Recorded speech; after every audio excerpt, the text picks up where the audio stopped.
দেখো বন্ধুরা, আমি এটা প্রথমবার আজকে বানাচ্ছি। কি বলে এই পিঠেটার আমি নাম জানি না। বিউলির ডাল আর আটা দিয়ে ভালো করে মাখিয়ে নিয়েছি, নিয়ে এইভাবে কড়া ঘুরিয়ে ঘুরিয়ে। বাপরে, আমি পারি না বন্ধুরা। দেখো বন্ধুরা, কি সুন্দর উঠে যায়। দেখো তোমরা শুধু দেখো, দেখো পেছনটা কি সুন্দর কালার এসেছে না? দেখো তো এটা কি পিঠে বলে আমি ঠিক জানি না, সরু চাকলি না কি বলে।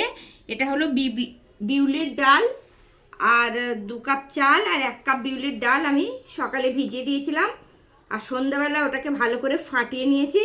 ফাটিয়ে নিয়ে কড়াই হালকা করে ব্রাশ করে দিয়েছি, তেল দিয়ে এই গোলাটা দিয়ে আর কড়াইটা এরকম বাকি বাকি পিঠেটা বানিয়েছি।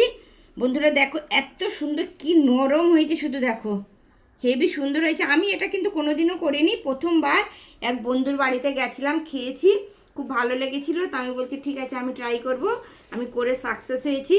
ভিডিওটা তোমাদের কেমন লাগলো কমেন্ট করে জানাবে বন্ধুরা। আর এরকম নিত্য নতুন ভিডিও পেতে গেলে তোমরা আমার কমেন্ট বক্সে কমেন্ট করে জানাবে, তাহলে আমি এই ধরনের ভিডিও দিতে উৎসাহিত হব।